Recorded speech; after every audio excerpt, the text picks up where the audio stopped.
दिल्ली में बुजुर्ग महिला के साथ हुई हैवानियत। तिलक नगर इलाके में इंसानियत हुई शर्मसार और हैवानियत की हद पार हुई। 87 साल की बुजुर्ग और बीमार महिला ने रेप और मारपीट का आरोप लगाया है। घटना रविवार दोपहर की है, लेकिन 24 घंटे बीतने के बावजूद बुजुर्ग महिला का मेडिकल नहीं हो पाया। दरअसल जब वारदात के बाद महिला की बेटी घर आई तब उसे घटना के बारे में पता चला। हालांकि तब परिवार वालों ने बदनामी के डर से सिर्फ पुलिस में मोबाइल चोरी की शिकायत दर्ज कराई थी, लेकिन बाद में फिर ये रेप की घटना के बारे में पुलिस को बताया गया और उसके बाद से पुलिस अधिकारी मामले की जांच में जुटे हैं। वहीं एडिशनल डीसीपी ने बताया कि एक गैस ठीक करने वाला घर में आया था, जिसकी तलाश जारी है। आसपास के सीसीटीवी से कुछ फुटेज मिली है, लेकिन अब तक आरोपी पुलिस की गिरफ्त से दूर है। वहीं दूसरी तरफ घटना की जानकारी मिलने के बाद राजनीतिक जमावड़ा भी शुरू हो गया है, जहां इलाके के आम आदमी पार्टी के पार्षद गुरुमुख सिंह बिट्टू पीड़ित परिवार से मिलने पहुंचे। वहीं दूसरी तरफ बीजेपी की निगम पार्षद रितु बोहरा परिवार से मिलने पहुंची, जहां आप पार्षद घटना को हैवानियत बताते हुए दिल्ली पुलिस पर लापरवाही का आरोप लगा रहे हैं। साथ ही साथ जल्द से जल्द आरोपियों की गिरफ्तारी की मांग कर रहे हैं। और क्या सेक्शंस में दर्ज किया गया? ये घटना कल की है, 13/2/22 की। इसमें हम लोगों को जैसे ही कॉल मिला कि ऐसी वारदात हुई, हमारी टीम यहाँ पर पहुँची। शुरू में जो इनके एलिगेशंस थे कल की कंप्लेंट के अंदर, वो ये एलिगेशंस थे कि कोई लड़का इनके घर पर घुसा गैस ठीक करने के मामले में और उसमें इनका मोबाइल ले गया। शुरू में यही एलिगेशंस थे। आज सुबह फ्रेश एलिगेशंस आए हैं असॉल्ट के उस लेडी के ऊपर जिसकी उम्र 87 साल है, और उन फ्रेश एलिगेशंस के ऊपर हमने जो भी रेलिवेंट सेक्शंस ऑफ लॉ हैं उसके अंदर हमने मुकदमा दर्ज कर लिया है और इसकी तफ्तीश कर रहे हैं। जल्द ही जो इसको करने वाला व्यक्ति है उसको हम जल्द ही पकड़ेंगे। सर, जो फैमिली ने एलिगेशन लगाए थे कि कल मामला दर्ज नहीं हुआ, तो क्या उसमें कितनी सच्चाई है? कल हमारे पास केवल और केवल ये एलिगेशन था कि उसका मोबाइल लेकर चला गया, जिसमें उनके मुताबिक ये था कि जब वो लड़का गैस ठीक करने के लिए घर पर आया तो जो लेडी थी उन्होंने बोला कि मेरी बेटी घर पर नहीं है, आप इनसे बात कर लें, और वो उस प्रकार उस मोबाइल को लेकर चला गया। इतने ही एलिगेशंस थे जिसमें हमने मुकदमा दर्ज कर लिया था। सर, क्या लेडी को कोई चोट वोट भी लगी है?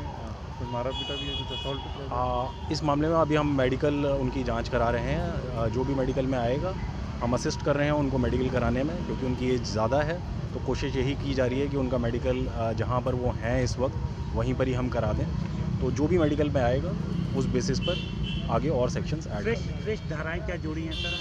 अभी जो उनके एलिगेशंस आए हैं उसमें हमने फ्रेश धारा जो भी हैं बन रही हैं उसके हिसाब से जोड़ दी हैं। सर, सस्पेक्ट के बारे में भी कुछ जानकारी मिल पाई है क्या? कोई आइडेंटिफाई हो पाया अभी तक? अभी जांच कर रहे हैं, कुछ क्लूज़ हैं हमारे पास, जल्दी ही इसको वर्कआउट करेंगे। ये केस हुआ है जहाँ पे बहुत निंदनीय है, मैं कहूँ ये हैवानियत का वाला काम है। जो 90 एज हमारी दादी की एज के रेप किया।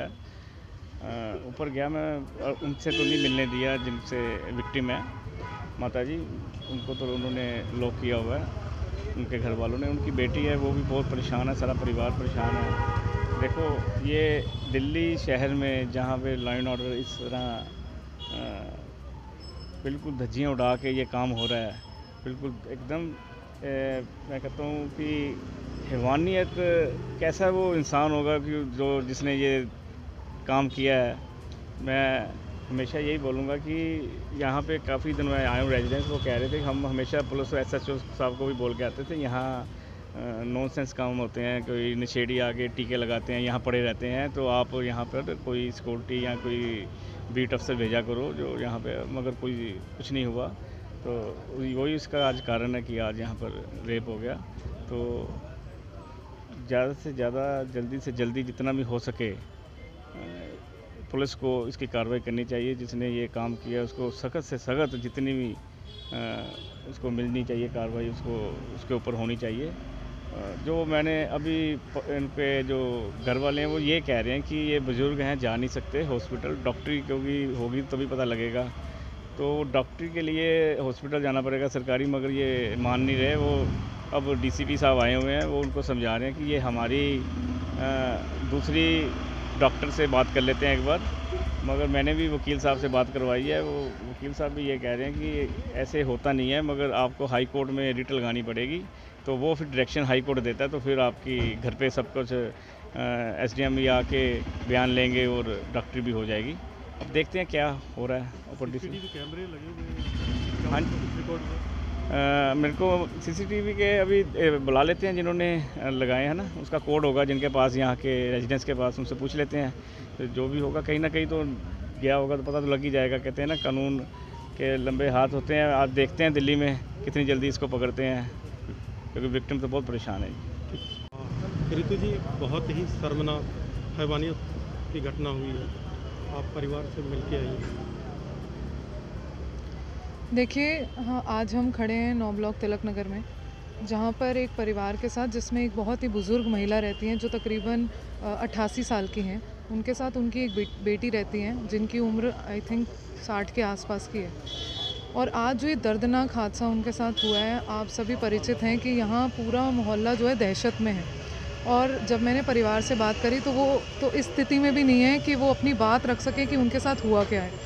और क्योंकि मैं इस इलाके से पहले निगम पार्षद रही हूँ, तो अभी SHO से भी मेरी यही बात हुई कि लगातार हमारे कंप्लेंट्स देने के बाद कि ये इलाका ही कुछ ऐसा है जहाँ पर बहुत सारे ड्रग एडिक्ट्स आपको मिलेंगे, और शाम को कुछ ऐसे व्यक्ति होते हैं जो यहाँ पार्क में, जो बिल्कुल पड़ोस का है, उसमें इंजेक्शंस लगाकर लेटे पड़े रहते हैं। अभी एक पड़ोस की महिला ने बताया कि परसों उनके घर के बाहर भी बिल्कुल 7 लगते घर में एक व्यक्ति उनके गेट पे गिरा पड़ा था। जब उसे होश आई तो उसने बताया कि मैं करने तो चोरी आया था, लेकिन मैं बेहोश हो गया था, इतना नशा उसने कर रखा था। तो हम कहाँ रह रहे हैं? दिल्ली जो देश की राजधानी है, वहाँ पर दिन दिहाड़े अगर ऐसे काम होंगे, और वो भी रेजिडेंशियल इलाकों में, तो कहाँ है हमारा लॉ एंड ऑर्डर, कहाँ है हमारी पुलिस? हम सबको सतर्क तो रहना ही पड़ेगा, बट सबसे ज़्यादा ज़रूरी है कि पुलिस जो बीट वाले व्यक्ति हैं, मैं उनसे भी रिक्वेस्ट करूँगी कि आप लगातार RWS से मीटिंग करें। अगर ऐसा माहौल दिल्ली में है तो बड़ी शर्मनाक बात है। और मैं यही कहूँगी कि परिवार के साथ पूरी संवेदनाएं हैं हमारी, जहां उन्हें हमारी ज़रूरत पड़ेगी हम सब मिलकर उनके लिए ढाल बनकर खड़े रहेंगे। और मैंने भी अपनी ओर से परिवार को ये कहा है, जहां उनको चाहे लॉ एंड ऑर्डर में, चाहे पुलिस में, कोर्ट में, कहीं भी हमारी ज़रूरत पड़ेगी, हम उनके साथ हैं।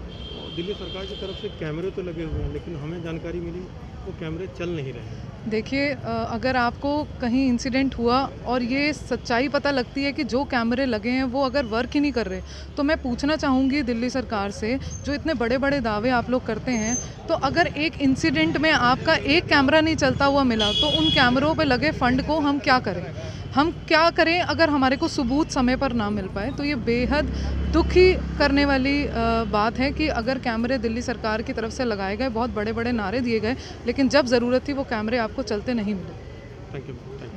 ऐसी ही और ताज़ा खबरें देखने के लिए सब्सक्राइब करें KJN को।